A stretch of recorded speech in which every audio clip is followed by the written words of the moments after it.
it wasn't officially middle-aged. I feel as though the sign hit me right in the face on my second weekend of full-on outdoor 7-hour plus yard work. I was just out, and I've turned a corner where I now enjoy it. I don't know if it's a sign of like, where's that come from? Because there was a time where that was like the worst part of my weekend. I gotta mow the grass. You want me to pull sticks from the front yard and drag them half an acre to the backyard and stack them up into a pile? Ugh. I found myself just loving every second of it. I found it to be like a physical version of meditation where I wasn't thinking about any of the perils of the world. I wasn't worried about storming a campus to talk about political issues I know nothing about. I was just enjoying the sunlight and the intensive labor. Maybe it has something to do with you owning your own property. You know? Yeah, it could be. When I first got the house, though, I mean, we've been here about, we'll be here as long as William is old. So William's almost 10, so we've been here almost a decade. I can tell you, over the last 10 years, there hasn't been too many moments where I'm like, I am enjoying this today. Ooh, let me get my soccer cleats on and scale my 45-degree fucking angle ditch that I have out front and traverse it like a mountain goat just to fucking weed eat it. Let's go. Never once did I have that thought until this past weekend. Damn. Yeah, I don't know, man. I think you summed it up. It's middle aged. I mean, something clicked. Just fucking old. Well, you see those clips on TikTok where like guys making this similar joke, and it's like, hey, what you spreading on that lawn over there? Actually, I got some G4962er from the old Home Depot. I've been spreading it out, and it's like, oh my god, I'm the guy. I'm the guy now. I never cared about a lawn. Now I care about a lawn. I'm thinking about aerating, guys. I don't know what you got to do for that. I always see those little puck nuggets on people's lawns. Just punch holes in the ground. Damn it. Yeah, you should get the Velcro cleats that have the 3-inch like spikes and just walk all over the place. Oh, you know, that's not a bad idea. That 45-degree angled lawn in your backyard, that might be, that's a doozy. Yeah, just aerate it yourself. Yeah. So I would just run laps like progressively smaller, like a record player. I mean, I don't know the technique. Either that or fucking like, even lines. Just walk back and forth. Whatever works for you, honestly. But I mean, there are alternative methods. I think there's other tools that can do this. It's just one that I thought was funny. It's the first thing that came to mind when you were like, yeah, I'm going to aerate my lawn because I'm having a hoot. Fucking being, I don't even know who that flamboyant home and garden host was from the mid 2000s. What was his name? I don't know, man. Got me on that one. Well, he it turns out he was actually a lot of home and garden in the mid 2000s. I'm not gonna lie to you. Christopher Lowell. Don't know who that is. Wow, nothing deep, dude. You are deep on these like obscure humans. Oh, this guy. Jesus. Well, he was super flamboyant, and I think it's kind of one of those ones where circa 2002, 2003, people weren't looking up sexual orientation of, C-list celebrities from home garden. It was just, yep, that guy's gay, 100%. Like, nope, he had a wife, 3 kids, I think maybe 4. But he was like, okay, come here, camera. We're gonna garden the shit out of this backyard, and we're gonna build a koi pond. I do remember this guy, and yes, that is an unfortunate lisp for a heterosexual man.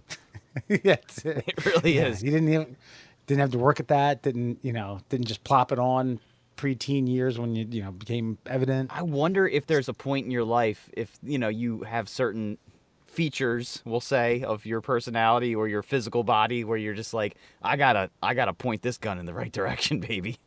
By the way, I was thinking about this the other day. Did Queer Eye for the Straight Guy make more ground on like gay, straight togetherness than anything else in history? Am I accurate on that? I don't think so. You don't think so? No. Did it really? I became very comfortable with the gay community based on watching that show because they were witty and fun, and I'm like, damn, they are so much more stylish than my genetics allow me to be, and I enjoyed them. I have no problem with you guys living your lives the way you live them. I mean, I guess I don't. Maybe that says more about your frame of mind prior to then than, Probably. Hey, look, than anything else. But I can't apologize for it. I mean, no, look yeah, where I'm from.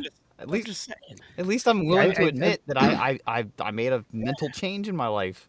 That's good. I I think can't. they did like the most they did was for like scented deodorants and Axe body spray. That's really like Point. it had guys like Wes like shaving his chest. You know what I mean? And like he's like, oh, yeah, look at that, I'm fucking smooth.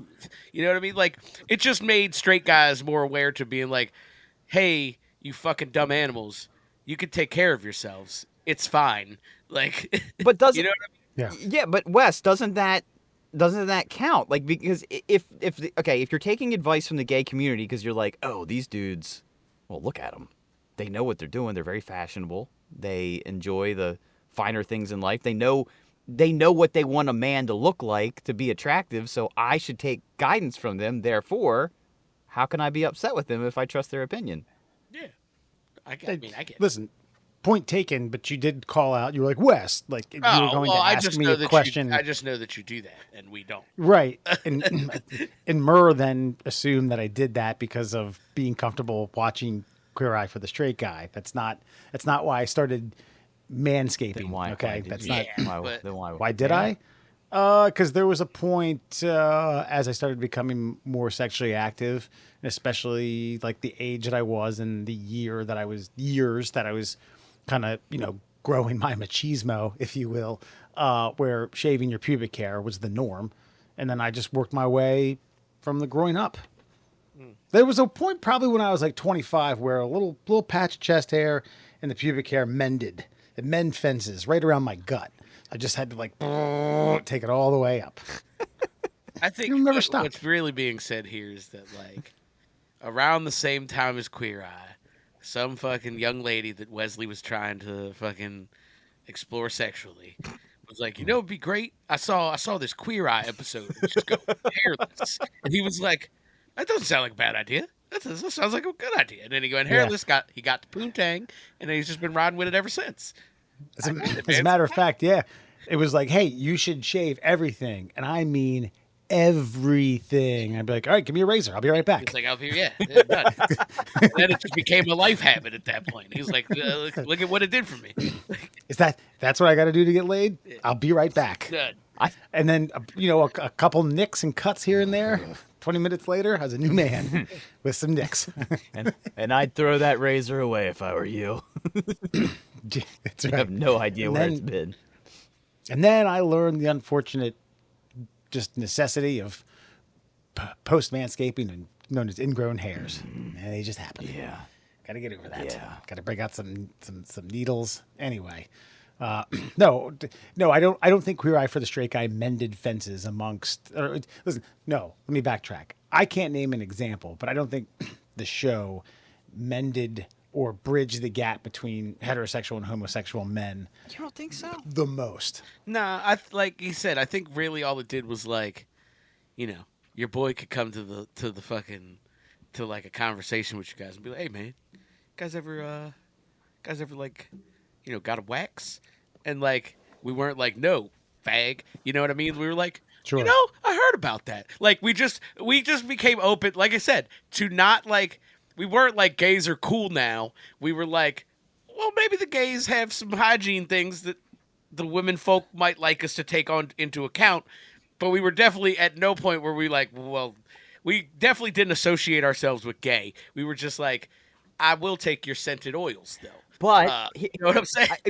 I feel like you're kind of inadvertently like steel man in my argument a little bit here because I mean, that could be. because they normalized quote unquote some of like what we in like the late 90s early 2000s deemed as gay normative behavior, and we're like well, what's the big deal? That all makes sense. Like I want to smell good, look good, be fashionable, and this is what this community is offering me. All of a sudden it's like our differences become less and less if we start integrating what they have presented to us into our daily lives. And then the only thing that's the only hang up is like what you like in the bedroom. And it's like, okay, well, I don't have to like that. I don't have to try that.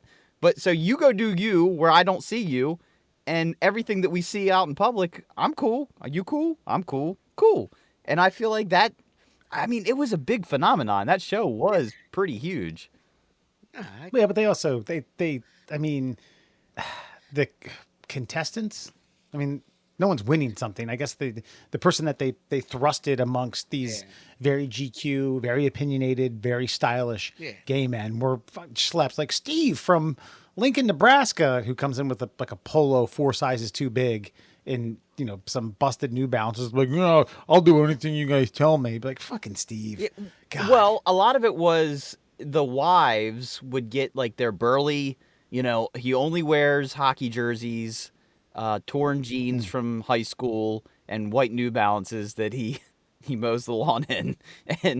And then Steve was kind of like, oh, I don't know if I like these guys touching up on me. But by the end, it's like, hey, we're bros. You like a apple martini, and I prefer a 120 IPA, but that's fine. We're still getting along, and now I look awesome. Steve, when I first met you and you pulled your pants down, you looked like the Grateful Dead. I was trying to think what the hell is Jerry the lead singer? Garcia? You look like Jerry Garcia after a 1 month festival. Christopher and Lowell. now when we're done with you, you look like a chemo patient. I know. Christopher Lowell, but not Jerry Garcia. I know you can He reference. doesn't have that one in the locker. I was thinking about that joke for a minute, and then it's like I get to the punchline. I'm like, oh, what the fuck's the lead singer from the Grateful Dead name? I think I agree with you. I think we agree. I think my point is that I mean, as straight men do, we might be giving ourselves a lot of credit here for something. Like, we literally were like, let me put on like a patterned shirt and maybe shower more times a week.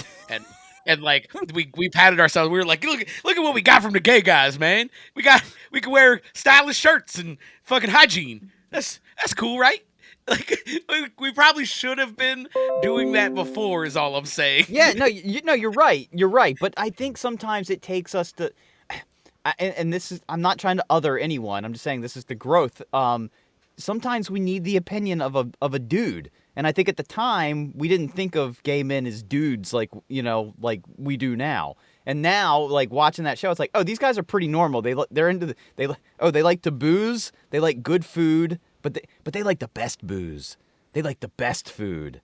They like the best clothes. Like, we all like those things. We just didn't know that there was another level to liking it. And they presented that to us, and they were still guys, and we were like, no big deal. Whatever. You like to suck a dick every now and again.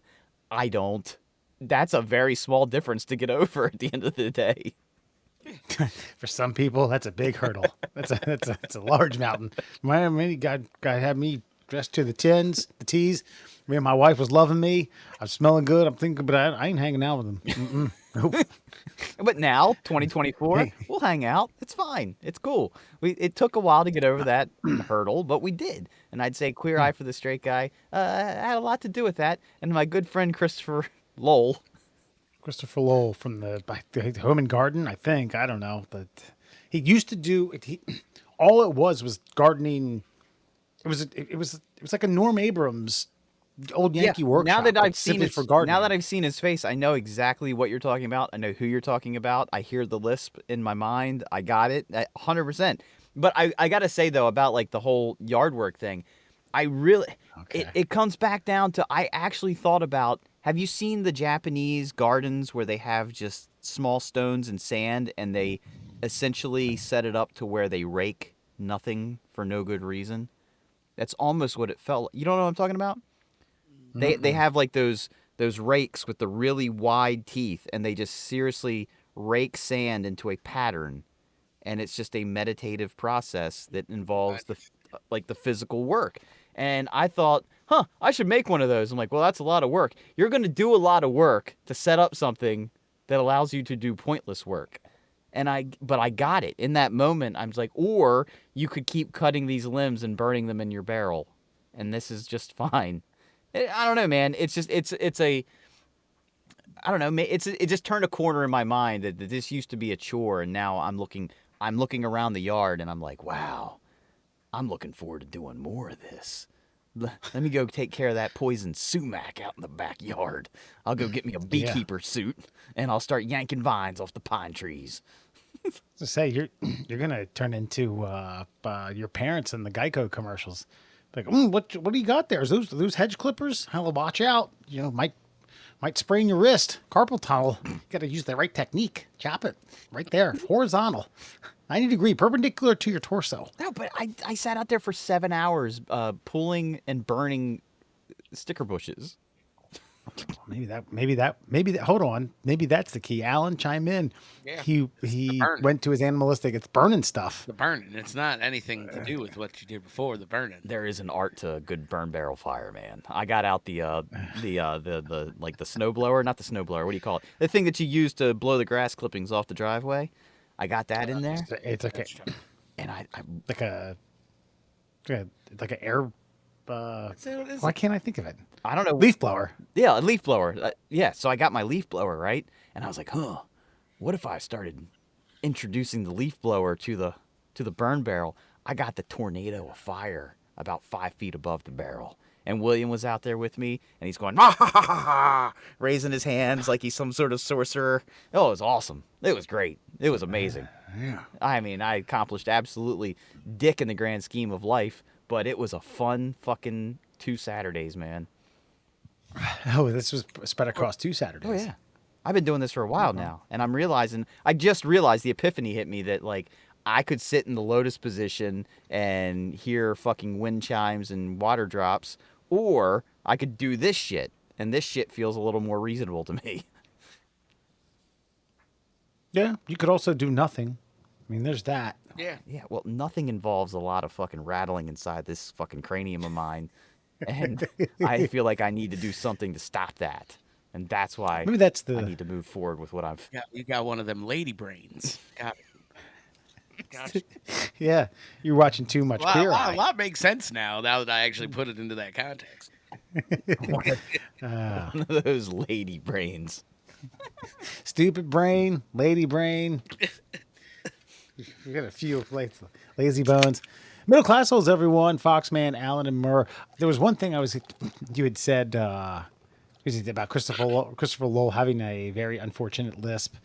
And then I think you said, what were you saying? Something about trying to remember what you said earlier about is it like tics or habits or kind of postures that you're trying to, I guess, weed out, trying to hide your homosexuality? Well, I mean, in that context, it was like trying to figure out how can I capitalize on life? Like if, let's say I had an interest in the finer things, like manicuring something, right? And this guy is like, well, I'm a man, I'm not gay, but I sound so like this is not the show for me. I know what I'll do. I'll manicure lawns. Something girly but manly.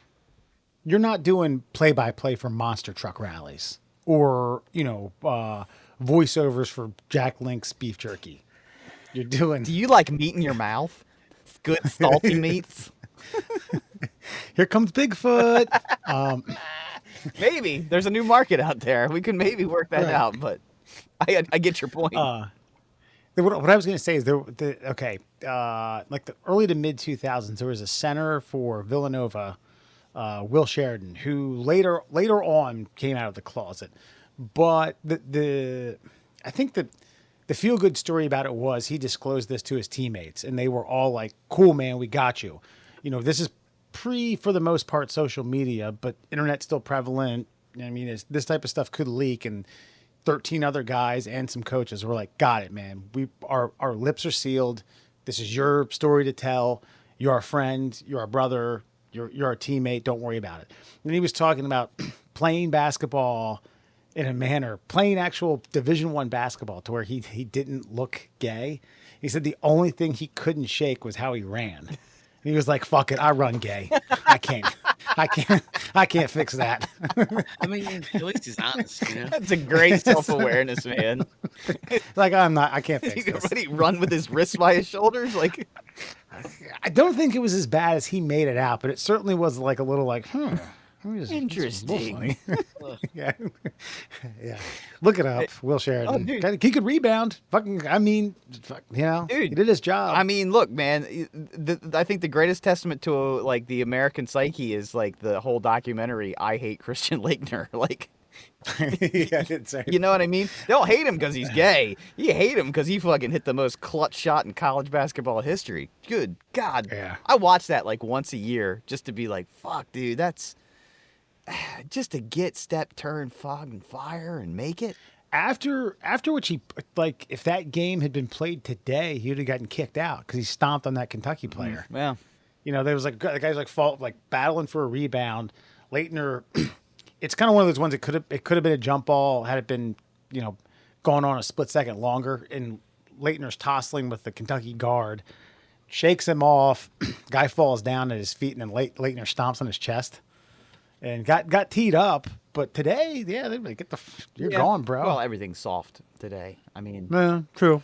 I got into another argument with a guy, again, about 10 years younger than me, about the whole Jordan LeBron thing. And I was just like, dude, come on, man. You think about it. Like, if LeBron played in the Jordan era, it would be a whole different story. I mean, Jesus. He wouldn't be a point. He wouldn't be a point forward. He'd have been a power forward. But if you implanted Jordan with his skills now, Jordan would be at the fucking foul line like every single shot he took. It would be and one every single shot. I think one of the things, and I'm going to get to monkey mayhem badness here in a little bit. This is because we could go on and on about this.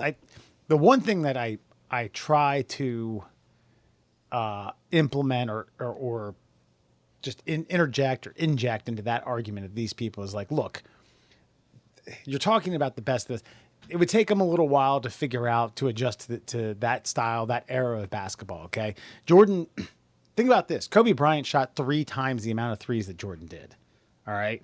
Jordan didn't, but do I think Jordan couldn't have shot the 3? Hell no. He would have worked at it. He'd have been a fine 3-point shooter. He wouldn't have been great, but he just, like, that wasn't part of the game. That wasn't part of his game. But if you're like, oh, we airlift him or time travel him now, oh, he wouldn't be able to figure that out. Like, come on.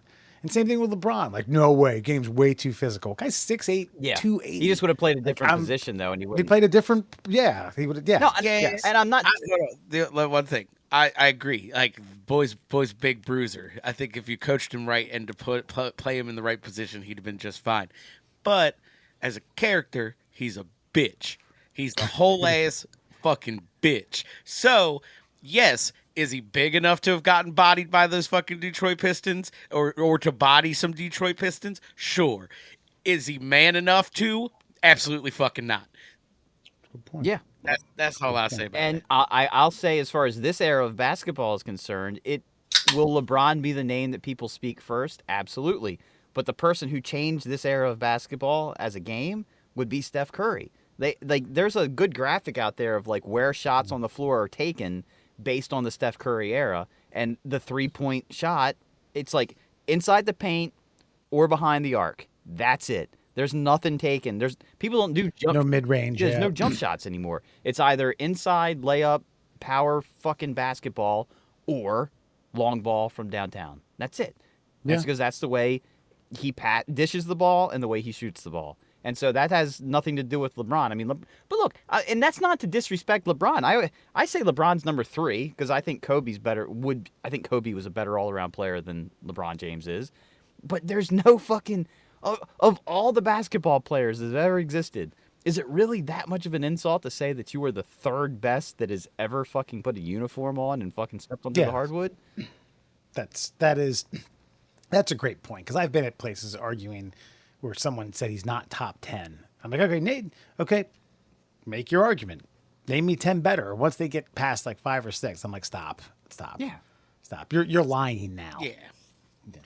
I just think I get a kick out of, and this will be the last again because I don't even care about basketball. But like he was up. I guess they lost. They went out of the playoffs like a couple days ago. They got swept by the Nuggets. And he was just like, he was doing damage control. But like I liked the banner they flashed up, and they were like 4 NBA titles. 4 like, and I was like, see, motherfucker, you've been to like 20 of them. You won 4? Like, Jesus Christ, dude. Like, I'm sorry, I can't. You're right. He is absolutely top 3, maybe top 2 for me.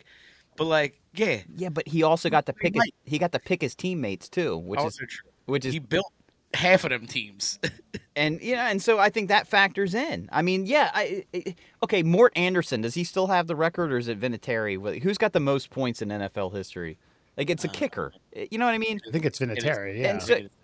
And so, okay, so is Adam Vinatieri a better football player than fucking, I don't know, like, name him. Anybody on any other position. Like, just because he has all the points doesn't mean he's the best football player of all time. I mean, Mahomes is probably going to, which is crazy to think about, Mahomes is probably going to surpass Brady as, like, the greatest quarterback / player of all time, which is fucking wild. Because right now, it's undisputed Tom Brady, the fucking man. Yes? I mean, the GOAT. Yeah, I think you could say Brady. There, you might have someone who could argue Jerry Rice, who could make an argument, but I don't agree. But I think someone sure could. So I mean, could throw that in. But I'm just saying, like, and Tom Brady, he obviously Vinatieri has all the points. Well, Tom Brady didn't score more points than Adam Vinatieri. So, like, for say, like, well, LeBron has the most points in NBA history. So, who has the most titles? Who's lost more fucking finals? Who's done this? Who's done that? Yeah. So anyway, who's more clutch than fucking Kobe Bryant? Goddamn. People still that weren't even alive when Kobe Bryant was playing still step back and take a fucking paper ball jump shot at a trash can and say, Kobe. For a fucking reason. Because it was made famous by Chappelle. That's why. Yeah, basically. But still. All right. We're going to get to Monkey Mayhem. Listen, I think this is where you sent that meme. We're just winging it. There's 3 stories, all in chronological time. First one coming April 3rd reads, Thailand has a plan to contain the Monkey Mayhem in the popular tourist town of Lopburi, Lopburi. All right, we'll get to Plan your that trip. a little bit later on. April 29th. Headline reads, Fearless Monkey Gang tear down anti-monkey posters in terrifying town uprising. Now, I don't know if the town of Lopburi's plan was to contain monkey mayhem by putting up anti-monkey posters, then karma's a bitch. It's like, we're gonna teach those monkeys something. We'll put up posters. And then later on, a little more peaceful, a little more heartwarming story. And a first orangutan was seen treating his wound with a medicinal medical plant. So let's start with what the town planned to do with containing the monkey problem of course, the famous and popular macaque monkey. Yeah, you gotta wrangle macaque, man. You gotta wrangle macaque. Gotta get a hand on macaques, man. Macaque. We're gonna put up macaque posters, do macaque outreach and awareness. Your macaque's pretty slippery. Yeah, Actually, the macaque's dangerous when it's not handled properly. it's true. It hasn't been fed. Actually doesn't say what they planned on doing. Authorities hope to round up 2,500 urban monkeys and place them in massive enclosures. And that seems to be the thing. Prioritizing the most aggressive alpha males. So it looks like just, grabbing them, rounding them up, chucking them in enclosures. And the alpha males were the target. Okay. Well, your thoughts? Well, my thoughts are, too, I mean, because we've done many monkey stories, and, by the way, everyone out there, Wes is the arbiter of, like, what dances as far as monkey stories go. And I will say this, thank you, Wesley, for allowing us to have some monkey talk this evening on the show.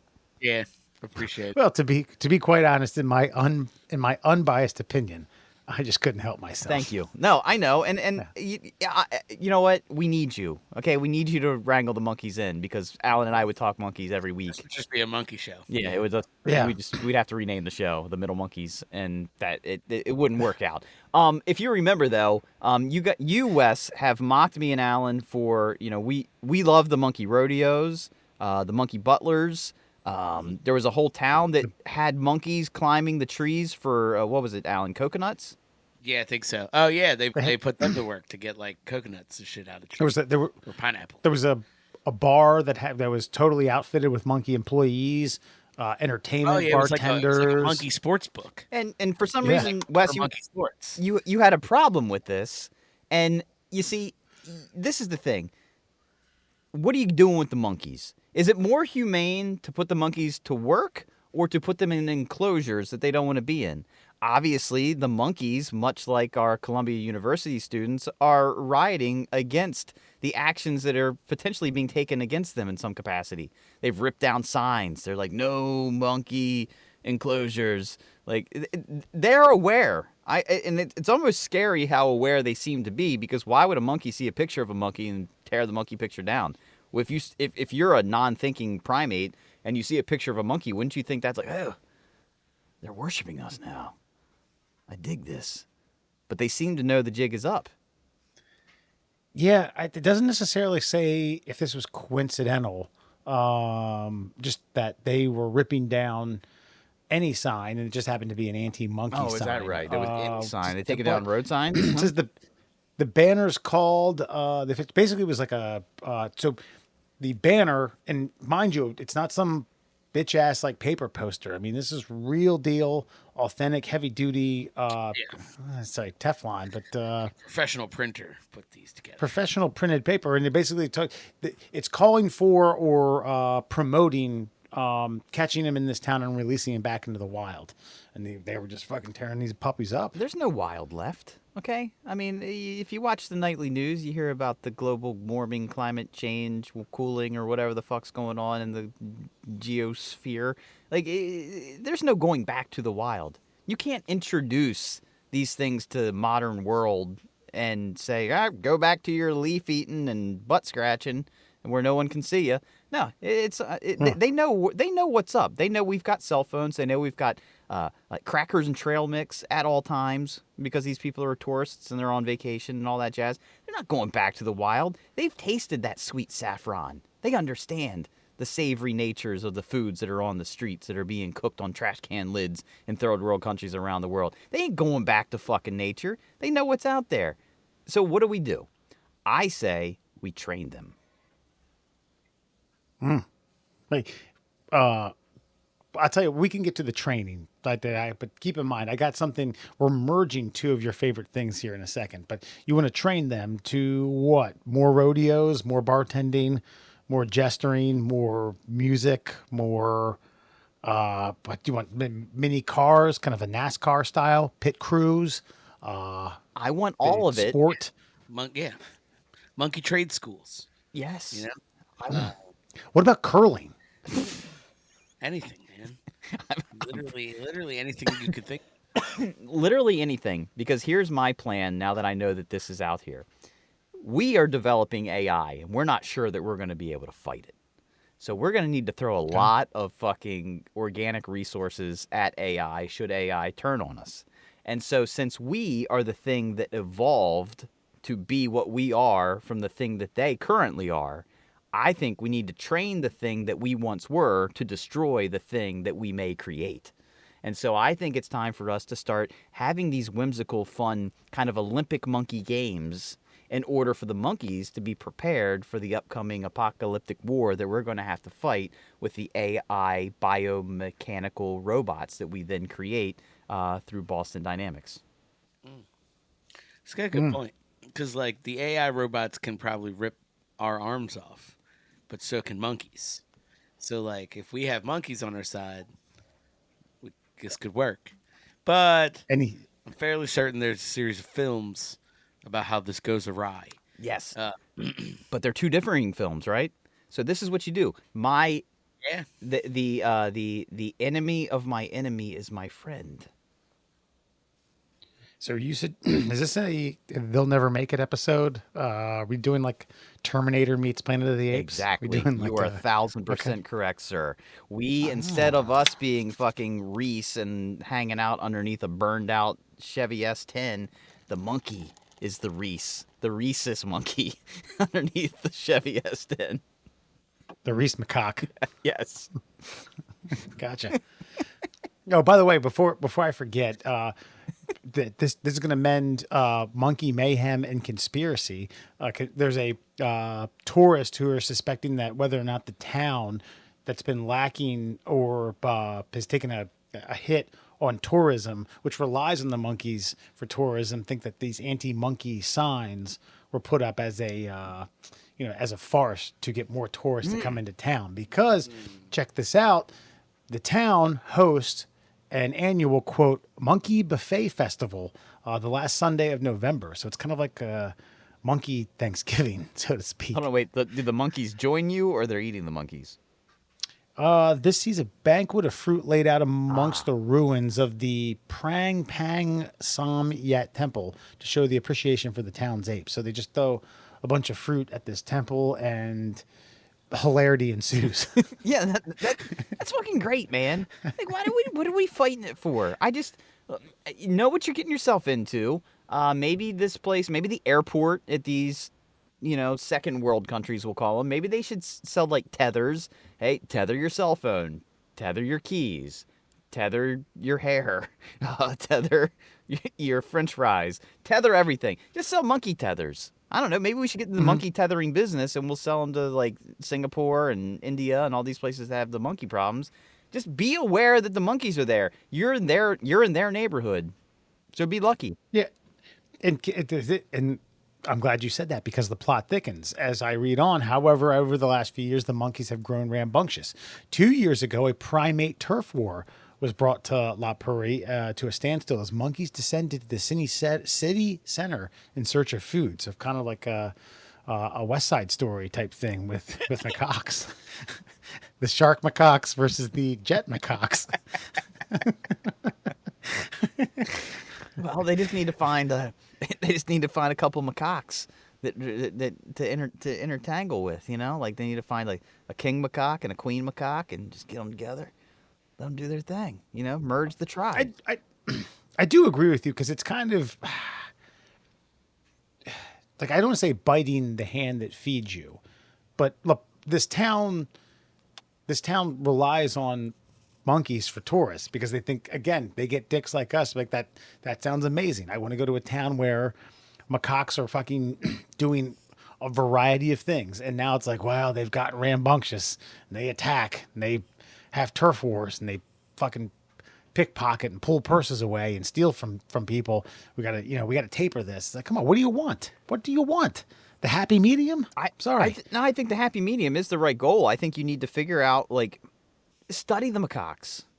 Figure out what they like to do that's not dangerous to the tourist, and then tell the tourist, like, listen, when you're walking around, have a satchel. Have a satchel full of, like, dried figs or something. And the monkeys will do their bidding for you, and you can tell them, like, hey, go get me that leaf, and then go, and go off, and then you give them a dried fig, and then another monkey's going to be mad that you gave that monkey a fig, and you got to be like, woo, and teach monkey psychology. You're not getting rid of the monkeys. The monkeys aren't going anywhere, and it is your greatest natural resource, so utilize it in the best way humanly possible. I don't know, man. Like, I see these stories, and they're not going back to the wild. You can wrangle them all. They're smarter than that. We had the story about the monkeys who were getting revenge on dogs because one of the dogs ate one of their monkeys, and then the monkeys were like, fuck you, your puppies are ours now. And they were stealing puppies, dragging them to the top of buildings, and throwing them off for sport. So don't think that these, like, they're primitive, but they got something going on up there. They at least understand revenge. So don't set yourself up for revenge. You start putting these things in relocation camps or whatever it is they plan on doing, they coming back. And they ain't going to be fucking going to a fruit fest at your fucking local temple. They're coming to your fucking house. It's the monkey buffet festival. Yeah. Just to clear, get it right. The preferred nomenclature is demanded here at the middle class. Christopher Lowell sets up a nice spread every year. That's right. I'm here in La Prairie, where the annual monkey buffet festival is every last Sunday in November. Look at this. We got a great spread of mangoes, papaya. I'm hoping to get him a cock right here on my shoulder. No, look at this silly little cute macaque. God. Give him a little kiss. Don't kiss me back. Well, yeah. So I hope I'm saying that right. Lopuri, you think I don't Lopburi? You could say whatever the fuck you want. You could make a bunch of syllables and consonants come together, and I'll just agree with you. All right. So about a month ago, they sought to have macaque control. The macaques have fought back. They've torn down posters, and shit's about to go crazy. Transitioning to an entirely different species of primate. First time ever an orangutan was seen treating his wound with a medical plant. I joked around about this pre-show and saying this is kind of like the news where we talked about war and dying and killing and disease and car accidents. And like, on a lighter note, an orangutan treats its wound with a medicinal plant. And Murr's like, this is fucking terrifying, Wesley. Alan, would you like to explain it to him first? No, actually, I want to kind of. You sound like you're primed for this. So go ahead. Okay, well, After an orangutan hurt his face, scientists observed him chewing a plant known to relieve pain and applying the paste from the leaves to his injury. And I actually have a picture. It's kind of nasty. Yeah, it is. It's gnarly. It's like right on his like left eye. It's like yeah, you can see some tissue and a little bit of blood. yeah, and so he's healing himself. Okay, with natural plants. We've got these pharmaceutical companies who sell fucking pills that are fucking like curing the one ailment and giving us 5 others that we have to fucking contend with. We're sitting here talking about the fact that AI and monkeys might in fact be a fucking problem in the future, and this monkey has figured out like, I can heal myself now. So if they're crossing this border of this crosses 2 borders. One, if you don't think they know how to use tools as weapons before they know how to use medicine, this monkey figured out that if I chew my saliva and my crunching and breaking up of the tissue of this plant now becomes a salve for my injury. That is thinking that is well beyond just a fucking primate living in the wilderness. So if you don't think they're evolving, at least like mentally, they may not be evolving physically. They don't need to. They live in the same environment they've always lived in. They've also observed these things fishing and using sticks as tools. They're in the Stone Age. And now they've fucking crossed a line to... We didn't even know what to do with shit in the Civil War. Like, let's cut it off. That was our fucking cure back then. This monkey's crossed over that line. So if we're going to have a monkey apocalypse and the monkeys are ripping down signs because they might in fact be persecuted in some capacity, and this guy's figured out how to cure himself, you should be really worried about the abilities of animals that are 10 to 50 times stronger than you. Yeah, pretty much. Because, like, tools is one thing. Like, right? Like, we're humans, so it's like primitive to us. But, like, being like, I could use a stick to get ants out of this log. Like, there's a couple levels of, like, complex thought there. But, like, to know that something does something else if I use it in a particular way is fucking like, that's extremely complex. Like stick, reach, long thing, very simple, but still a complex thought. Fucking plant, masticate, apply to like that's multiple levels of fucking wildly complex thought. Like it's kind of crazy. Yeah, we did, I think, a list like 2 weeks ago where we were discussing the fascination of the first person who figured this out or thought about this. Some of those are trivial and just stupid things. Yeah, but I think it was like oysters. but here we are, never observed before. Not sure if this is the first time in history, but this is the first time that humans have observed a primate doing this. And this is like, yeah. The first time they not self-healed, but medicated beyond self-healing. Evolution. Well, I mean, Alan's point is 100% correct, but even one step beyond that, Alan, is like recognition that I have an ailment. Mm-hmm. I need to seek something for this ailment, and then everything you just said. So, you're not even adding to that piece, like that. Not only, like, obviously they're animals, so they're like, oh, I'm injured. But, like, then to be like, well, I know that there's something that can help this. And apparently I was reading that plant humans use as a pain reliever. That's wild, dude. Like, I know this. Acetaminophen is apparently in the willow bark. I didn't know that, but apparently if you're in the wilderness and you've got a headache, you go find a willow tree, you chew on the bark, and it'll eventually take care of your headache. But Jesus, like, if I didn't read that, I wouldn't know that. And goddamned if I'll find me a willow tree, unless it looks like a weeping willow. I don't know what the fuck a willow tree looks like. But see, that's one of those things too, where like, that's the advancement of our civilization so quickly. Is like, not that long ago, our ancestors did know that shit, and like, the root of most of like your basic like Tylenols and your everyday pharmaceuticals come from all of these plants, like penicillin. Now they just fucking whip it up in the lab. But like, somebody was like, wonder if that white fuzzy stuff on that cheese will make my fucking tooth not hurt. And like, you know what I mean? And it worked. Like, so at what, like, not that long ago, like Civil War-ish era, we didn't even know. And also like Native Americans, fucking, they were doing shit exactly like this monkey's doing fucking 1,000 years ago, 2,000 years ago. Like, so yeah, man, it's the detriment. It's almost like a highlight of the detriment of technological advancement so quickly. Well, that's why I genuinely believe, like, you gotta be a little skeptical of like what the pharmaceutical companies are fucking feeding you, because like Alan's saying, like almost like 90% of all the drugs they try to process in a laboratory are just synthetic versions of what nature has to offer. It's just nature can't offer it in the abundance. So I'm not like hating the pharmaceutical companies. Like, I thank them. Like, it's like shitting in one hand and clapping with the other. I mean, you can't. You're gonna get shit on you no matter what.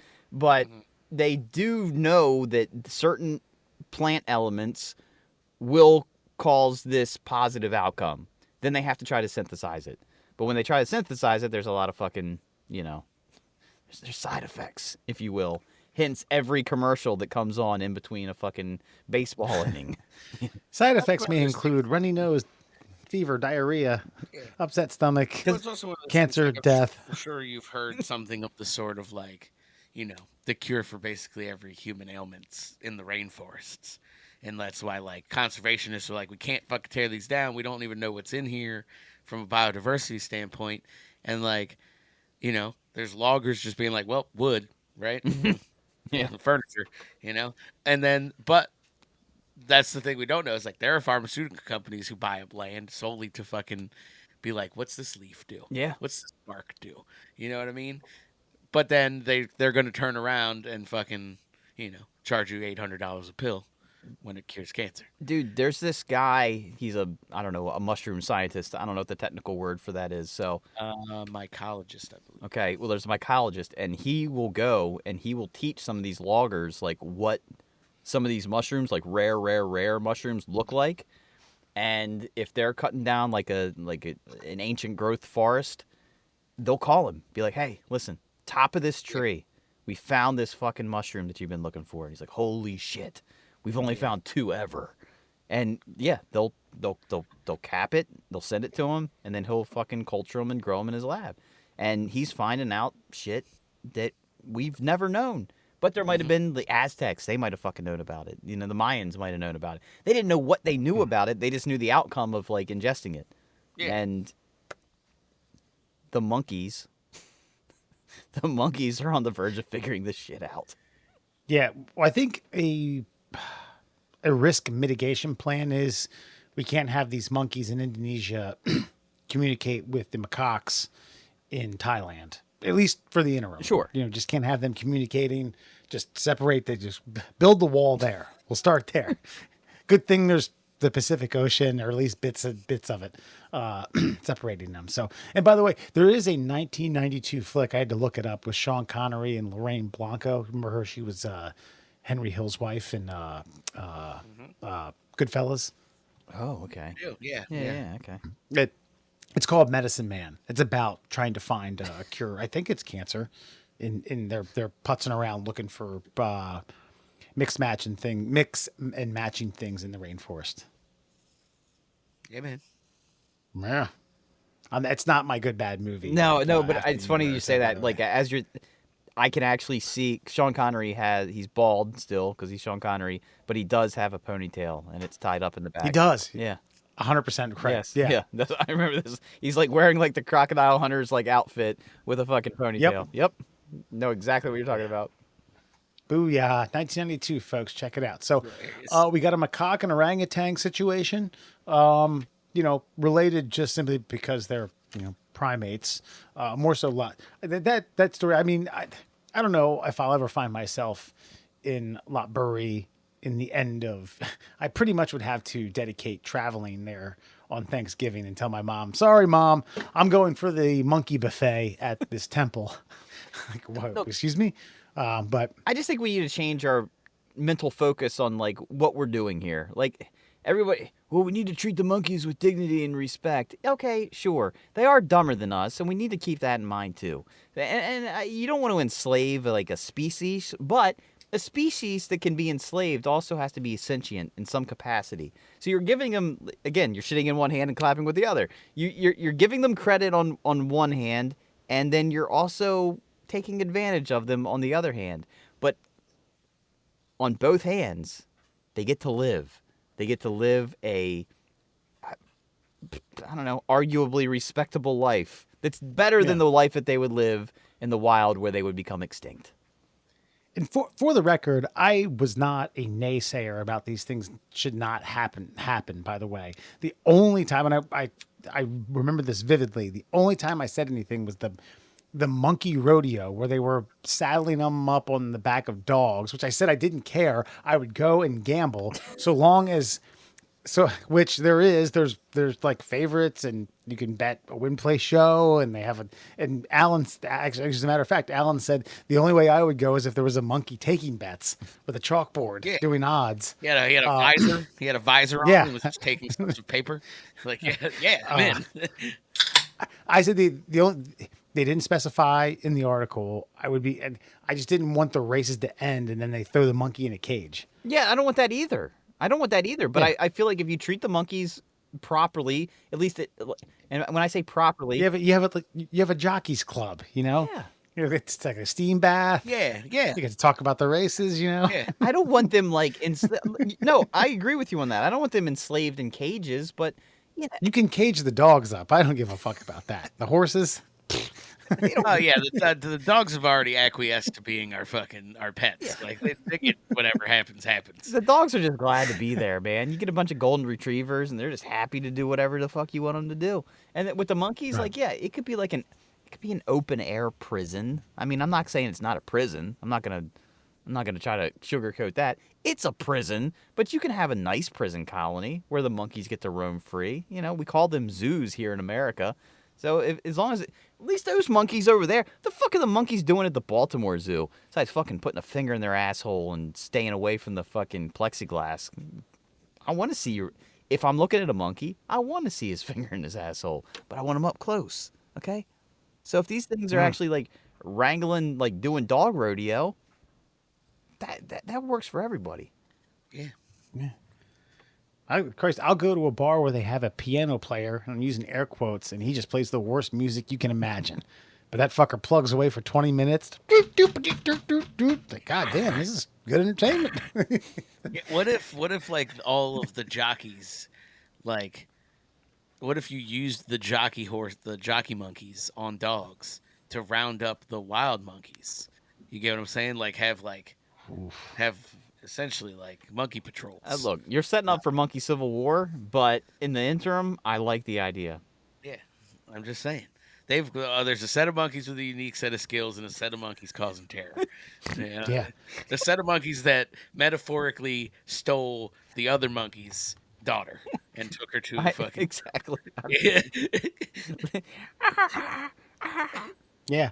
I'll just say, I think in like pregame situations where they mic up Major League Baseball players, you got to mic up a few. You got to get a few, with a hot mic. Yeah, absolutely. Because you need that Liam Neeson fucking monkey moment. Yeah, definitely. Whatever the fuck that is.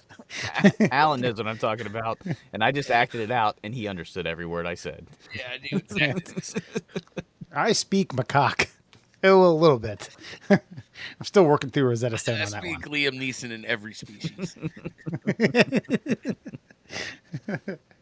All right, Maury, you said we got to change our mindset. So hopefully you got some nice fun facts for us on this week's Fun Fact Friday. Let's get to it. 5 fun facts for you fuckers on a Friday. It's officially time for OMG Facts. Brought to you, of course, by our great friend over on Instagram. You can find him yourself. It's Cuckster for Life. That's Cuckster, the number 4 Life on Instagram. Cuckster is currently on his North American motel tour. Where's Cuckster this week, Wesley? Actually, the Cuckster didn't post. He's still in Grand Rapids, Okay. Michigan. But that should be dropping soon. And then I think we got another pit stop in Binghamton, New York coming up. Got I think there's another Indiana town. Actually, someone alerted me that the Cuckster has added one, Biloxi, Mississippi. Oh. So there's a few more hotbeds coming around. Coming being the key word in that sentence.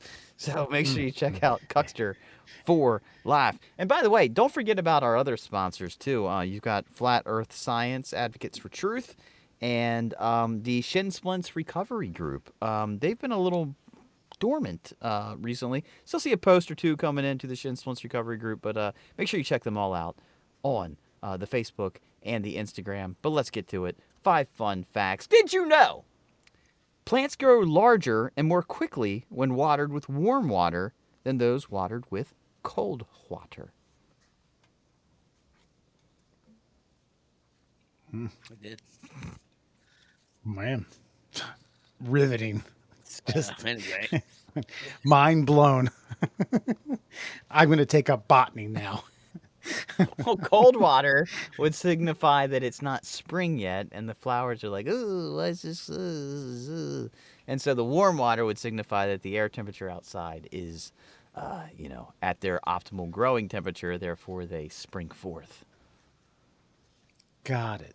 That makes sense. Yeah, there's some other. Don't you, if you're growing? I don't know this from personal experience, but if you're growing specific types of plants indoors, you have to mimic certain things like wind, And to give it enough not sunlight all the time to turn yes, it being and dark. light and at certain temperature, and you need to have a certain amount of darkness at a certain time. Yes. Yeah. Plants are dumb. They're just plants. They need environmental stimuli. And I learned this because William wants to grow an apple tree because he ate an apple and got to the seeds and said, "Daddy, we're gonna grow an apple tree." And I was like, "Fuck, how do you grow an apple tree?"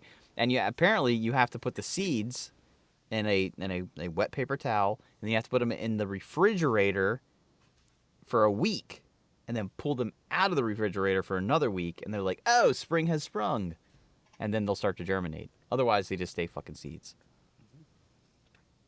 So you're gonna give it a crack? I gave it a crack, but I left them in the refrigerator for 2 weeks, and I was like, "Nope, buddy, they ain't sprouting. I don't know what to tell you, man." Ugh. You're going to eat more apples. Yep, I'll have to try it again sometime, and he'll forget. And that was my plan all along. Did you know? All right, so warm water. Got it. Bam. Warm water. All right, I'm smart. Room temperature water if you're watering your plants in the house. Here's the thing. I successfully killed a cactus. That's fucking impressive. That's fucking crazy. Even Yeah. the Nevada desert can't kill a I was cactus. like, yeah, they literally live in deserts. Yeah, my mom was rather pissed off about that because I just she gave it to me as a birthday gift, and I was like, cool, and just let it sit on my dining room table for 6 months, and yeah. Dude, you could have have spit on that cactus like once a month, and it would have fucking been fine. Listen, I'm not proud of Sounds like it. of my. Well, I'm sharing this with you all because this is what we do, right? We tell each other our shortcomings. You're right. I mean, that just means you didn't fucking. I did nothing. You did nothing. I did nothing. I Zero. don't even think I looked at it. I don't think I noticed it. I was like, damn, why do I have a dead cactus on here? Oh shit, my mom gave me that for my birthday 6 months ago. Oh fuck. Totally forgot about it. That cactus could have been passed down to like your grandchildren. I know. God, they could have rubbed their fucking wounds with the syrup. Peeled off. They could have waited for a cactus rose to spring forth. God. Yeah. I think it was a cactus. Well, it doesn't matter now. I guess it doesn't matter at all. My- in case you guys were wondering, my mom doesn't buy me plants anymore. Shocker. I would have never guessed. Did you know? In Chinese, the KFC slogan, finger licking good, comes out as eat your fingers off in its literal translation. Nice. Do they say that? Is that their lingo in Chinese? You know what? I don't know if they actually use that specific phrasing in That would be funny as in shit. Mandarin, but I have a feeling the Yeah. Colonel he would approve. Like, you know, like.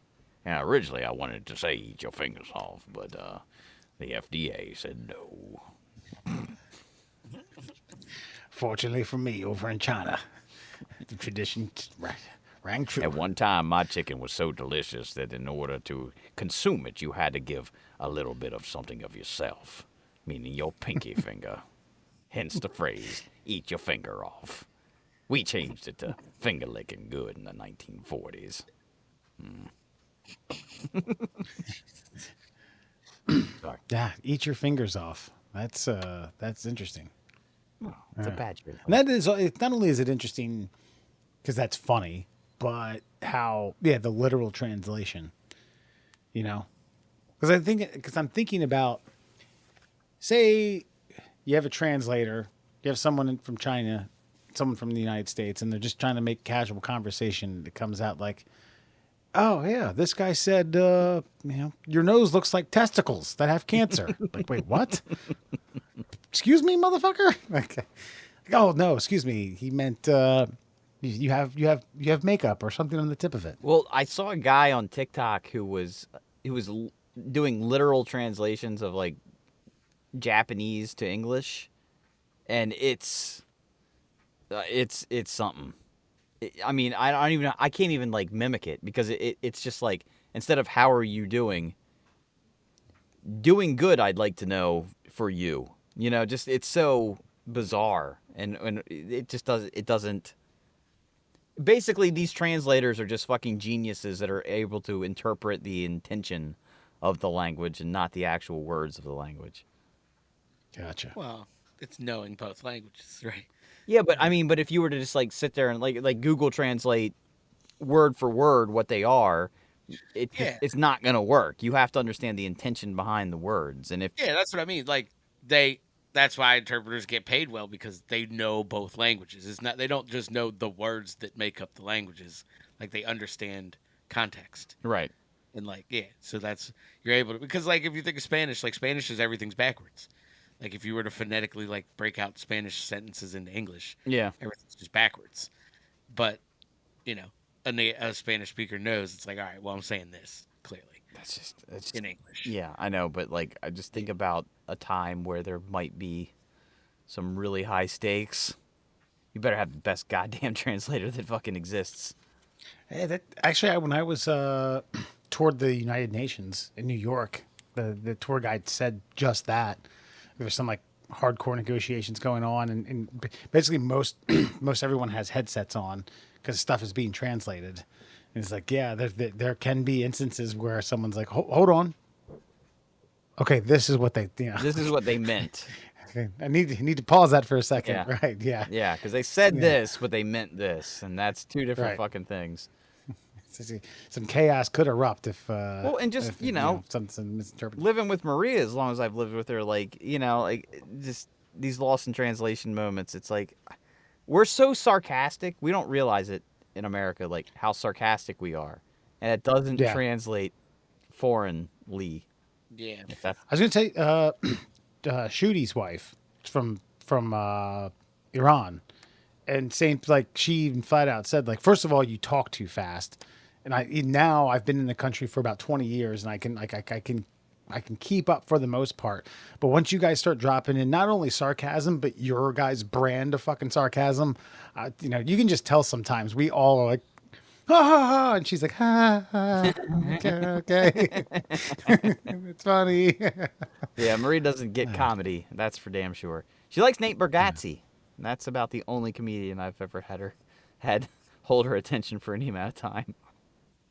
Interesting. Did you know chocolate milk was originally sold as medicine? Should have sold it to the orangutans.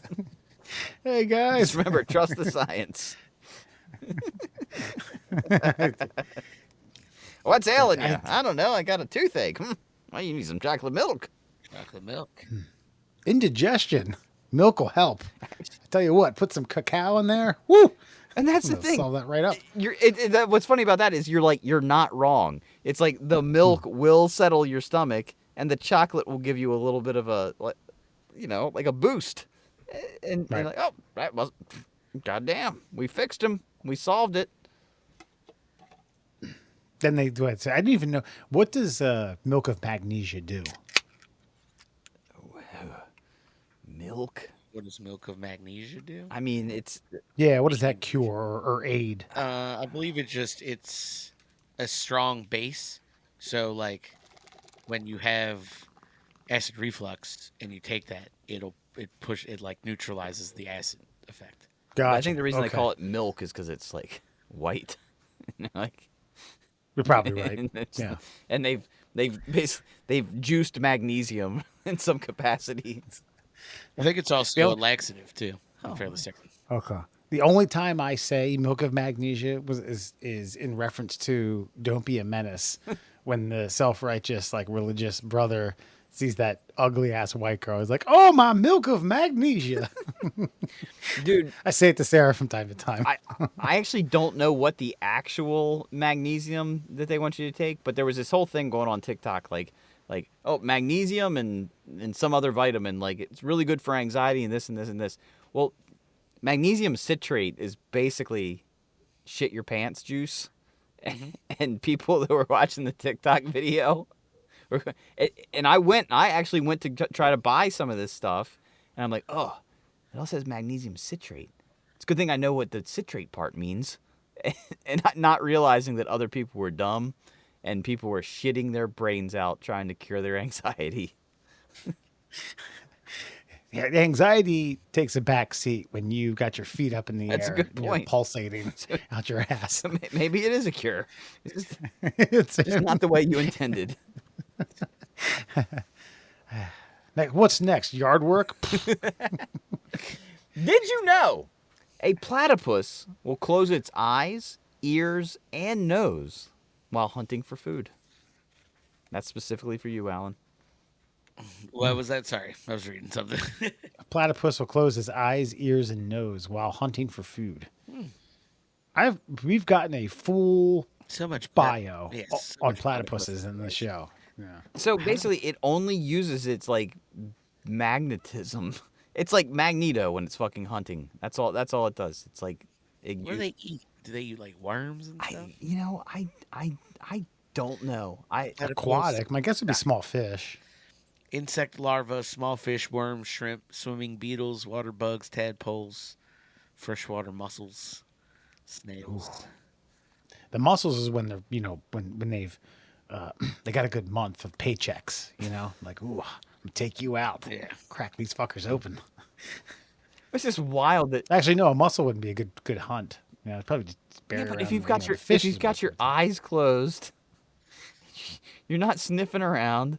I mean, the fact that they can even figure out there's to differentiate that between like a rock or just a regular ass shell and know what it is based on like some weird magnetic pulse that is pushing out through the water. That's pretty fucking. It's pretty wild. Yeah, I do wonder are their senses that bad that they have to shut them all down to hunt for food? Like when their senses are all alert, they're like, I'm just a dummy. Doop-de-doop-de-doo. I'm George from Mice and Men. I'm like, damn, I need to hunt. I see. I mean, I know it's kind of like an ongoing joke about like God and the platypus, but like I feel like the platypus is like God's proof that anything's possible.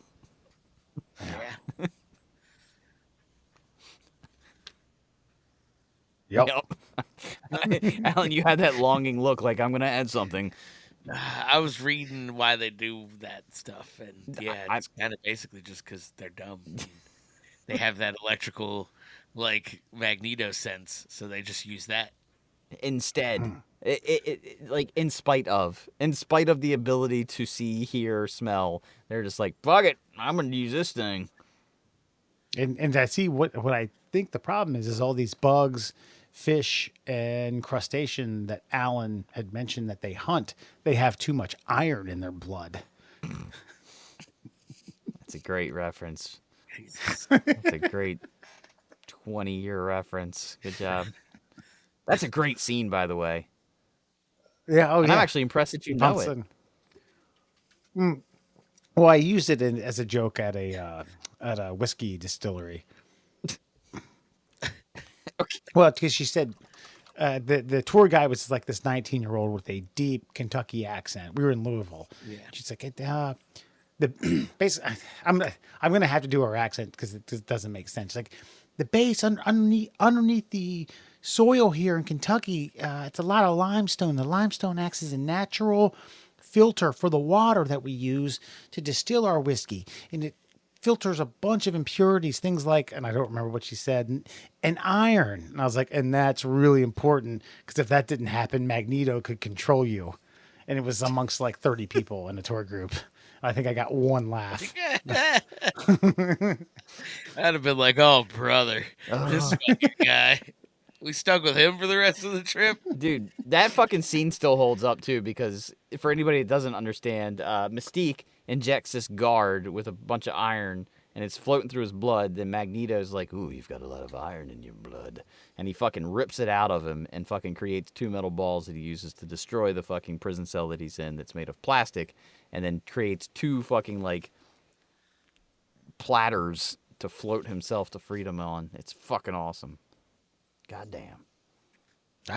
I may have been injected with iron to have a bathroom stall ordeal with Rebecca Romaine. Good point. Good point. And by the way, if you're not watching X-Men 97, you are fucking missing out. God damn if you're not missing out. And finally, did you know there are at least 100,000 chemical reactions going on in a normal human brain every second? Ooh, damn. So take Zoloft. That's on average. so take Zoloft. Dumb that down a bit. Yeah. Shimmy that one way or the other. Yeah, that's why, like, honestly, that's why pharmaceutical drugs freak me out a little bit. Because there's no way we understand what all 100,000 of those chemical reactions taking place every second in the human body are doing and how that's affected when you implement a foreign substance. And believe me, I implement my own foreign substances. Thank you very much. Yeah. And yard work. Yes, that's true. You know, things like that are therapeutic. I like cooking. Others, you know.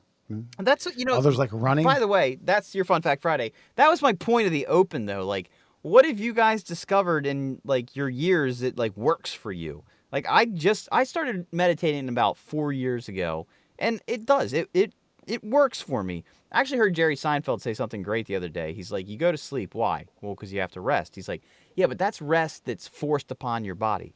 Have you ever rested actively? And that's what meditation is. And I was like, that makes fucking sense. I am actively taking these moments to rest while still conscious. Like, but that took years. I mean, I wouldn't, until I hit my 40s, that's gobbledygook. That makes zero sense to me. Like, so what have you guys implemented in your lives now that you're older that you thought was fucking horseshit, you know, as a young man? Well, I don't know. I was going to say cooking, but that's essential. Yeah, but the cooking is one thing. Cooking's like, I need to eat. I mean, bottom line, look, there was a time where you and I thought cooking was fucking taking pork and beans and mixing it with any concoction of shit you could find in the refrigerator. The cooking you're talking about involves the fucking, the Rachel salad, the Jennifer Aniston salad with fucking chickpeas There and is feta. a, please clear the kitchen. This is my domain.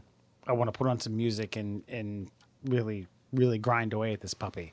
I'm going to julienne every vegetable, the same cut, the same size, fucking sexy, the same. dude. I want to hear the blade scrape across the cutting board in a certain manner. I want to hear like a in a certain cadence. Yeah, okay. That gets my If that qualifies, no, that then I would say qualifies. That that's gets it. my dick hard. That qualifies. I 100% get that. I don't know, man. I'm not a. You're still in that era though, Alan, where it hasn't quite set in yet. Like, yeah, you got a couple of years, I think, before you. I'm also not a very like. Y'all motherfuckers are anxious. Yes, we are. Yeah, I am not. Like, I don't know if you've picked up on this, but I don't care about a whole lot. So like, yeah, I don't know. I would say like the thing that I've probably done most recently, like I think I told you guys I got myself into a fucking adult Warhammer addiction for no fucking reason other than I have expendable income, and that has led to me like I'm building small plastic figurines and then painting them. You know what I mean? And like what I did notice is like building those and painting them was very cathartic. Like I very thoroughly enjoyed like the minute details of painting these little figurines and shit like that and like turning them from like this gray lump of plastic to like a living fucking thing. Like that was kind of cool. Okay, But that would probably be it. on the heels of insulting might us. Well, That might supersede yard work and cooking. Oh yeah, did I not tell you guys this shit? I can send you guys some pictures. Oh, I'd love to see them, dude. Because there's a couple of figurines that I might purchase and send to you to fucking like do your magic on. Then dude, I'll send you my fucking my your portfolio. Pièce de resistance. It's fucking so like we're about to nerd out for like 10 seconds. Go for it, dude. No, this is what I'm talking about. This is exactly what I'm talking about. So if you guys don't know what like Warhammer is, you probably saw it in the malls, like the fucking Games Workshop. It's back like in the day, they had all the little miniature war, like Lord of the Rings and Star they're Wars. like Dungeons and Dragons characters, and you can make them for yourself to use as playable characters if you would like in your dorky board games. Yeah. So the army that I chose, that I have, that's the largest army, is a group of like, they're basically like, I call them the Holy Hose. They're just like really like radicalized, like nuns, and they're called the Sisters of Battle. And right, so like they spread the God King's fucking wisdom across the galaxy through fucking fire and death. Like they love flame weapons. It's just a thing. But my point here is that like all of their artwork has this like all of their designs and artwork is like this kind of old like Christian, so it's like stained glass windows and like this one tank literally has like a pulpit and the fucking sister rides on the pulpit, like, and there's flamethrowers underneath of the pulpit, like, so it's got this religious undertone to fucking this also crazy sci-fi space war. And so like yeah, I have a tank and a couple of things with literally like straight up altar that I've painted and fucking brought to life. And fucking yeah, I got into that about a year and a half, 2 years ago. God damn. That's been my there you go. You went from like I don't understand the question to fucking y'all have anxiety. Yeah, but like, see, I didn't have to like find my hobby I was like, man, I'm gonna fucking die if I don't do something like lawn work. Like I didn't get to that point. Like, well, good. It's good. Glad you found something before that happened, both of you. Well, good. I'm glad you found it before this happened to you. Yeah, that's fair. I appreciate that. Yeah, 100%, dude. That's fucking awesome. I started painting, but not like that. I mean, Wes's gay brother got me into painting, so I started doing that. and he's right. Painting's cool, man. Yeah. I didn't think I would enjoy it as much as I did, and like as I said, I just care about the painting now. Like, yeah, and that's good. That's good, and we all need to find that in our fucking lives, because otherwise you will end up a mess, much like myself. Once this episode is done recording, Murr's gonna look on how to air raid. How can I successfully aerate my backyard? How much are aeration shoes? I know. Once you said the shoes, I actually started thinking in my mind, like, oh, I could start running at home, and I'll just start running my backyard for the rest of the summer. And I don't know how much running is going to get done in these things. You need to look this up. I mean, you're going to get a quad workout. Running's going to be uncomfortable. Look, I don't care. Do what you do, Playboy. You know? Yeah, I don't care. What do I care? If it takes me a whole season to aerate the whole yard, I've never aerated it, so it'll be the first time, and it'll be done. I've got some spots. I got some patches. I actually am now. I guess what I ended up kind of realizing over the 7 hours over 14 hours over like 2 days, and in 2 separate weekends. Like I had that mindset of like, how do you eat a whale? One bite at a time. And so I just kept, I kept feeding the fire, and then while the fire was burning, I was mowing the grass. And when the grass was mowed, I was like, okay, I'll feed the fire again. Now go weed eat this fucking hill. Now come back, feed the fire. And I was like, holy shit, look at all this shit I've done. Look at all these calories I've burned. Look at all this shit I haven't thought about all goddamn day that's been bothering me for months. Look at all this stuff I've burned. Damn. America. I still got a lot. Maria, throw me a beer down. I got a lot to burn. I still have 3 full trees from like 10. It's a lot. There's a lot. There's a lot. Tonight on Before You Go, we're going to curtail and Mariah, apologize, we will bring it back up at some point, the trifecta human AI extinction level event. That's fine. We're going to bypass that one for tonight. We have it is beginning of May. We apologize we didn't get you in April. Middle Class Hole's Badass of the Month. This comes via the New York Mets. And they, a couple days ago, they did $1 hot dog night. City Field of attendance of 22,880, sold a whopping 44,269 hot dogs, about 2 hot dogs per person. An angry fan, or I don't know, even had to categorize this person as an angry fan, just kind of a robust, wilding out, having a good time fan. I had a t-shirt that read, "Bad day to be a glizzy." One side was a tally of beers, the other side was a tally of hot dogs. The young man consumed 9 hot dogs and 10 beers. Upon his departure, after being escorted out, because I guess he got too crazy, the fans pelted him with hot dogs from stands above, the club level. Wham, wham, wham. The man wore a hot dog hat in honor of the Frank Fest. But it's a Middle Class was Badass of the Month, and I'm going to share a picture with you on the subway ride home, because, I mean, why not? This guy deserves it. Oh, God, he deserves it. Jesus. Yeah. Dude, I mean, Yeah. it's a shame. Only because, like, obviously, like, $1 hot dog night. Who doesn't want it? But for $1 a hot dog, as a soon-to-be 45-year-old man, to be a dick with a hot dog, to have a projectile that's hilarious, like, you're just doomed. Like, especially in a place like New York or Philly, you can't do that. You have to look if you read a news story about somebody in Philadelphia getting pelted by 1,000 hot dogs, like, whoa, 1,000 hot dogs at a ballpark? Oh, it's $1 hot dog night. Oh, that makes sense. You have to. You're almost complicit, aren't you? There's multiple, and I don't mean like one or two. There's multiple Major League Baseball games, stories that live, not necessarily. Folklore suggests that the story changed over time. True events in Major League Baseball history where there were promotions like this, typically alcohol sales, where something bad happened later on.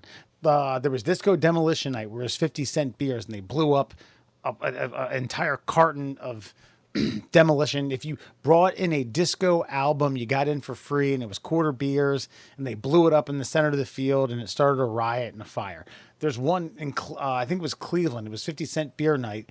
The old Cleveland Municipal Stadium, which held 70,000 and rarely sold out in the middle of the summer, and like fans flooded and a riot broke out. There's one in Texas where there was a fight that started on the field. It started on the field, and then when the Rangers fans were coming on, they got belted with they got the players got belted with beers, and they tried to climb into the stands. It's just it's never good, especially in the summer, like July. Somewhere, Christ, in Arlington with 102 temperature on the index. Like, hey, quarter beer night. Like, it's bad. It's bad news. Well, I remember when Historically speaking, the Island Inn became the grist mill in Perryville, and the beers went from $1 to like $2.25. And I remember asking the owner, the new owner, Eric, like, dude, why'd you double the price of beers? He's like, dude, I'll still sell them to you for $1. It's like, that's just what we advertise. Get the fucking riffraff out of here. Like, that's 100%. Like, it makes sense. It's like, I'm not charging you for the beer. I'm charging for the clientele that I want to be here. And so once you make the clientele the scum of the earth, get ready for mayhem, because it's a coming. that's right. So is a glizzy a hot dog? Yes, Okay, because it's like a glistening wiener. gotcha. I'm just trying to figure out the lingo. I mean, the guy did some work. 10 beers, 9 hot dogs, and then what? Probably took about I don't know, a couple thousand wieners to the face. That's right. For his troubles as he was leaving. God, Yeah. I would buy, seriously though, like on dollar hot dog night. I mean, I would buy 10 hot dogs. Like, Yeah. like 3 to eat, 7 to throw. Yeah. Especially with the There was a report. One of the vendors said they sold 102 hot dogs in a half inning. good for them. Damn. Dude, hot dogs aren't nothing, man. I mean, it's literally minced meat, and it's fucking like, I mean, it's like at this point, I have a feeling the hot dog industry's got it fucking pretty streamlined. I mean, it's just fucking pink goo, fucking congealed over a fucking warm flame. And, I mean, a hot dog probably costs 5 cents to make, if that. Uh-huh. Yeah, probably less, honestly. $1 here, $1 there, $1 you never know. Well, that's our middle class host badass of the month for April. I understand it's May, and that's because we sometimes forget about this, and we'll get you hopefully a better one in May. We still got a guy who shot himself in the head. He took a bullet to the head and continued to party. Mr. Met, don't know if you're going to make the final cut, but you are the middle class host badass for April. By the way, speaking of forgetting about things, what's the good bad movie? Are we ever gonna do that? Murr's Good Bad Movie of the Month is coming up next week. Yes, we will get to that. And we also owe Adam a return trip for asking for a friend. So, Alan, tell all the glizzy lovers where you can find glizzy lovers, Christopher Lowell inspectors, and macaque lovers where you can find the middle class holes. www.hgtv.com for all your scheduling favorites. No, you can check us out on all your favorite social medias. We're at MDL Class Holes on Instagram and Twitter. We're the Middle Class Holes on Facebook and TikToks and YouTubes and Telegrams and I don't know what else we got and fucking Snapchats maybe. And then fucking, of course, for your listening pleasures, check us out. Google Podcasts, Apple Podcasts, Spotify. I feel like we need one more. Just feels uneven. too. You know what I mean? Did you say tickle our tummies? No, I do. Do we even need to? Does Do we even email have that? exist? Does email exist anymore? Yeah, and only for work. People just and, think it. Yeah, and even at work, I'm like, why are you emailing me? But yeah. Tickle our tummies at gmail.com. I do. I gotta say something real quick. All the grief you guys have given me over, like, especially Alan, over the last couple of weeks, like, come on, man, come on. Yeah. Dude, I Slick. told you to go for it. Like, yeah. What's not gone for? No, I mean, like, get rid of the rest of it. Get rid of He that. wants you to get rid of the soul patch. Stop. You're done. It's not. No, you leave the soul patch. Yeah, you can't. what else do you want me to do? I feel like That's what you. If it looks like you still got some like. it's just 5 o'clock shadow, man. Oh, Like, okay. I thought you were still hanging on. I mean, a little bit. But no, I do feel like it's just like the Simpsons episode where it's like, Mattingly, shave those sideburns. Like, what do I have left? What can I do? I mean, I like it. I was always here for it. Thank so. you. All right, thank you. That's all I needed to hear. You look like Rick Rude. Oh, hello. Wait, that's Val Venus. Yeah. Hello. All of you lady. Milwaukee sweat hogs, allow me to take my robe off and show you what a real man looks like. Dude, Rick Rude. Okay, this is from an era where, like, wrestling. I shouldn't have said I know this. you shouldn't Here have. we You go. really shouldn't have. Like, but I really feel like Rick Rude was like scanning the audience like for the most attractive woman in the most podunk town, and would bring her in. Like, how many legitimate relationships did Rick Rude probably ruin because he kissed them ladies? Yeah. Assuming they weren't plants. I don't think that they were in the early days. In the era where we were watching wrestling at its infancy, I don't think they were plants. No, probably not. It was probably all voluntary. You know. Because I mean, Makes not sense. all those chicks were like wildly hot. Like they were like, oh, they're hot for Poughkeepsie, you know? Like, Yeah. Spokane. Yeah. Hey, real quick, congratulations to Dewey Fox. Finished, what do you get, 6th in a half mile or half marathon? Not a half mile, half marathon.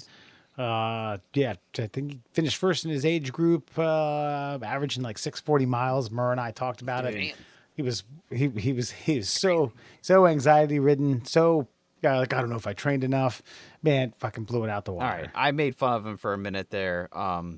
I'm so proud of that fucking guy. Like, legitimately, like, Alan, what you don't know about me and old Dewey there is like we silently challenge each other to everything that has ever been achievable in life. And this motherfucker, I'm going to read you some of his miles here. Mile 1, 623. Mile 2, 618. And it stays in that range all the way to mile 13, which he ran in 6 minutes and 19 seconds. Never broke.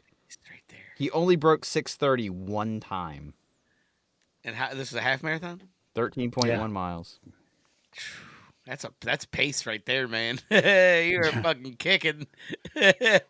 Holy shit. Dude, I mean, he ran all 13 miles faster. Like, I started running within the last year or so because of him.